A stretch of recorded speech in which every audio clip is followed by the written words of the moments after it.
This is All About Bitcoin, a show dedicated to all things, questions, and markets related to Bitcoin, little b for the currency, and Bitcoin, big B for the network. A collective journey to understand, apply, and use this innovation, all Bitcoin, all the time. I'm your host, Galen Moore, filling in for Christine Lee all this week. Okay, looking at our top stories. AdvisorShares, a Maryland-based firm that provides actively managed ETFs, has filed an application for a Bitcoin futures-based ETF. There are more than a dozen applications for Bitcoin ETFs pending, and 3 weeks ago, SEC Chairman Gary Gensler indicated the regulator might look favorably on an ETF based on regulated Bitcoin futures. AdvisorShares has about $800 million in assets under management. Bitcoin ETFs are already legal in Canada, of course, and Neuberger Berman, a New York-based investment management firm, has announced its intention to put 5% of its $164 million commodities fund into Bitcoin. That will be via the Canadian ETFs and via Bitcoin futures. Meanwhile, in one of the largest crypto markets outside of the U.S., the largest exchange by reported volume is the first to take steps to comply with new regulations governing crypto trading venues. Upbit becomes the first South Korean exchange to register with Seoul's Financial Intelligence Unit, the FIU, before a September deadline, the FIU website posted on Friday. And checking in on the Bitcoin price, Bitcoin has fallen back from where it started the week. It came out of the weekend hot above $50,000 for the first time in 3 months, but has now given back some of that gain with the CoinDesk Bitcoin Price Index, the XBX, sitting just below $50,000 at about $49,396 or $7. Still up 1.96% on the past 24 hours. And it is time for the chart of the day. The chart of the day is brought to you by Crypto.com, the world's fastest growing crypto app. Looking back at the beginning of Bitcoin's August rally, it all started with some potentially bad news as a new Bitcoin tax provision moved forward with the U.S. infrastructure bill. Starting August 9, when the infrastructure bill passed the Senate, the CoinDesk Bitcoin Price Index, the XBX, is up about 13% to 49,500 from about 43,800 at the time the bill passed. The chart shows the difference in how markets reacted to bad Bitcoin-related press from Beijing in May versus bad Bitcoin-related press from Washington in August. In the 2 days following the news out of the capitals of the number 1 and number 2 largest economies in the world, Bitcoin did strikingly different things, dropping 30% on the China news in May, while it ran up 6.7% on the tax provision news in August. And now we see Bitcoin continuing its August rally. Our guest today on All About Bitcoin is the CEO of BitGo, a crypto custodian with some $40 billion in assets under custody. Mike Belshe, welcome to All About Bitcoin. Hi, Galen. Thanks for having me. So we were just looking back at early August when the Bitcoin rally seemed to kind of get a boost from ostensibly bad news about how the U.S. government would tax Bitcoin holdings. With the rally extending this morning past $50,000, how much do you think the current regulatory environment has to do with what we're seeing in the market? Well, over the years, Bitcoin investors, digital asset investors have been getting more and more comfortable that actually the regulatory path forward for where we're going is looking good. So with the Senate, what happened here, actually we saw a tremendous voice from the crypto digital asset space. I think they saw a community that mobilized quickly, that was very vocal and specific in terms of what it wanted. So all of this actually bodes well. And in terms of paying taxes, we pay our taxes. So that's actually not really a big deal. We actually welcome clarification of how this asset should be treated from a regulatory perspective. And overall, I think it was pretty good. So positive reaction to the sort of crypto community's response. I've heard people also say that it's a good thing when anytime Bitcoin is being discussed in Washington, especially on a stage like the Senate floor. Do you agree as well? Is it sort of has Bitcoin's moment arrived now that it's being discussed in the context of an infrastructure bill? Well, look, I think this was not quite the right place to be talking about Bitcoin. They're really working on $1 trillion infrastructure bill. It has nothing to do with digital assets.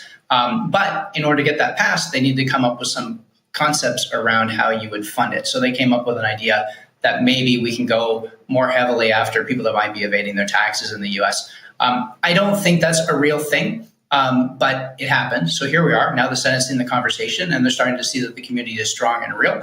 And they're also seeing that there's a number of players like BitGo that have been building regulated, qualified custodians. We're qualified actually now in 2 states, South Dakota and New York, and continuing to just bring the regulatory footprint higher and stronger. We do that, of course, because we want to be in compliance with the law and whatnot. But moreover, we do it because that's what our clients need. They need to know that they're working with reputable, bona fide institutions that they can take forward their business with as well. So Bitcoin now near 50,000. It was above 50,000 this morning. What do you think is behind the rally that took place over the weekend and the general sort of bullish phase we seem to be moving into here in August? Well, it's a natural progression of Bitcoin, I suppose, is nature, in my view. Look, if you're looking for short-term predictions on the price, I hope you have a really good trading skill. For the long term, it's going to continue to be up and to the right. I think people are seeing that actually Bitcoin continues to prove that it can plow forward, regardless of the barriers that people might put forward or the reasons why they think it's not going to work. Every single time, Bitcoin is here to prove that it does last. So we've seen a number of objections over the years, and they're always overcome. As for right now, what's going on? I think, the backdrop of the coronavirus, where you've got, monetary policy at the fiat side, completely uncertain. We know that there's going to be a lot more monetary supply made available. And in the Bitcoin world, that's not true. So you mentioned in the intro, a number of funds started to offer Bitcoin as part of what they're going to be using as part of their portfolio in the coming years. And this trend is continuing. In spite of any doubts, we see an unending interest and desire for funds, for family offices, large investors, et cetera. They all want to participate more in Bitcoin digital assets. Let's talk about some of the ways in which people are participating besides buying and holding. I want to talk a little bit about WBTC. So in addition to speculating on what direction, whether short-term or long-term, the Bitcoin price might take, some investors are finding other ways to earn returns. And Wrapped Bitcoin, or WBTC, is a ERC20 token pegged to the dollar price of Bitcoin. Just to introduce it briefly, it's designed to enable long holders of Bitcoin to use their holdings in Ethereum applications, notably decentralized finance or DeFi. Mike, BitGo helped launch WBTC and is, I believe, its largest custodian. How much of WBTC does BitGo custody at this time? I'm not sure where it's at right now. It's $8.5 or $9.5 billion in size. And a quick correction to what you said: it's a stable coin, that's true, but it's a stable coin backed by Bitcoin. Whereas you hear a lot about stable coins that are otherwise backed by dollars, and WBTC is backed by Bitcoin. So it's powering a lot of what's going on in DeFi. And if you've been paying attention to this space for the last few years, you hear a bunch of computer guys saying, hey, software is eating our monetary system and it's going to change the way things work.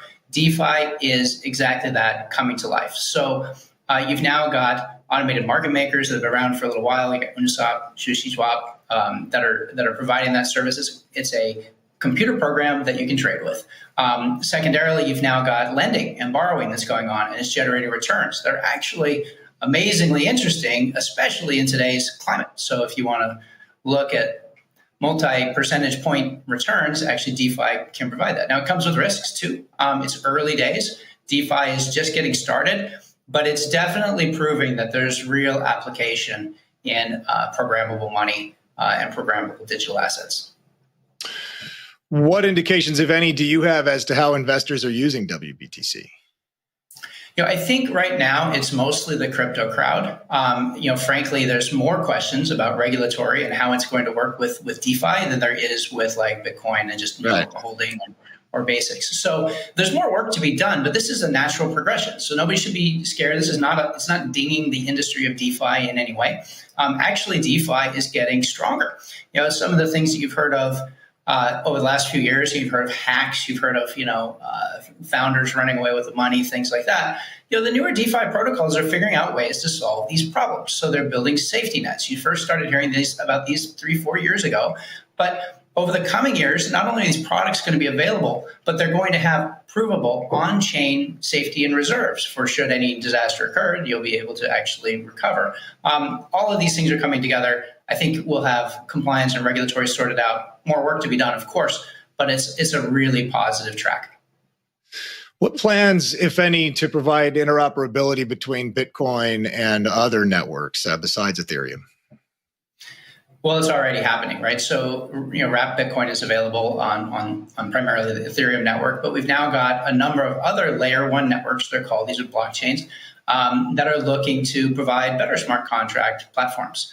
I think the industry is growing so much that right now what we're going to see is just growth. We're going to see, in addition to Bitcoin and Ethereum, we're going to see Solana, or we're going to see Algorand or Polkadot, all of these guys starting to grow. I don't think it's going to take away from Ethereum today. I think they're going to grow and bring their own market to the table. So there's a lot of exciting things happening. There's a lot of scalability work going on. There's layer 2 solutions going on. Just like with software, you're seeing tremendous innovation like we've never seen in financial services before. So one last question, if I might, Mike, about perhaps Bitcoin on Bitcoin. What the Taproot upgrade adds some richer programmability at the protocol layer for Bitcoin. Do you think WBTC users will someday be able to use Bitcoin on Bitcoin in the same way that they're using it today on Ethereum? Well, wrapped Bitcoin that we introduced was to make Bitcoin available in the smart contract platform. It is a centralized approach. I guess I'm asking, will we need WBTC in the future if Bitcoin, if there is there a possibility that we see something like DeFi happening on Bitcoin? Well, what I'm answering is that, a centralized solution for Bitcoin isn't really the destination. Look, this is a product that we offered. I think it was material in helping the DeFi markets get started. So there's good value behind what you do on those smart contracts. But I think long term, actually, we're going to see decentralized solutions take over for any type of wrappers or compatibilities that are needed. So we're seeing this starting to emerge now, and I would expect it to morph. Bitco will be a part of that, and we're happy to be playing our role. Can you move WBTC in that direction as well? It's going to happen naturally, of course. So we're going to want decentralized custody of any type of asset like that. So there's a few that exist today. They tend not to be as capital efficient, but the concepts are good.